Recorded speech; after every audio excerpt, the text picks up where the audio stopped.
Hi, I'm Mikalim, but you can call me Max. This is my first video na magkukwento ako sa this story about the behind story of child song, which is Nanay Tatay. In this story, we have Nanay, Tatay, Ate, Kuya at Bunso. Yung nanay nila is super strict. Gusto mataas lagi yung grades nila, gusto na maayos lahat, at ayaw na ayaw niya yung nagkakamali. Yung tatay nila is tasinggero. Halos gabi na kung umuwi. Kapag naabutan ka daw nitong gising pa, ipapaluin ka daw nito. Minsan nagdodroga ito kaya wala ito sa katinuan. Si ate naman lagi nasa gala.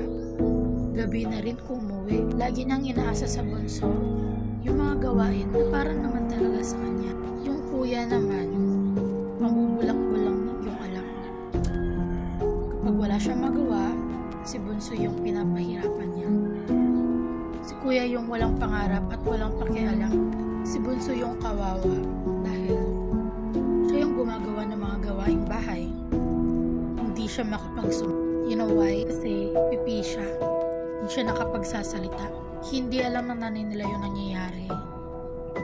At laging yung bunso yung tinuturo nila. Yung bunso nila is babae. Kapag umuwi yung tatay nila na lasing, lagi niyang naaabutan yung bunso na naghuhugas ng pinggan.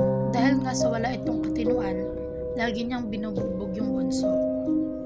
Wala nakakaalam dahil nga hindi ito nakakapagsunod. Si nanay naman, akala niya dahil sa puro laro lang yung inatupag ng bunso, akala niya yung mga pasa sa braso at iba pang parte ng katawan niya, doon niya nakukuha sa paglalaro. Kaya minsan, kinukulong niya ito sa cabinet.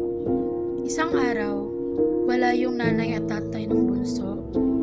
Yung ate naman niya ay nasa gala. Sila lang dalawa ng kuya niya. Ito namang si kuya niya ay pinagtripan siya. Tinali ito sa kama at nirape. Pinasukan ng kung ano-ano ang pagkababae ng bata. Kinagabihan nun, natalo sa sugal yung tatay ng bata.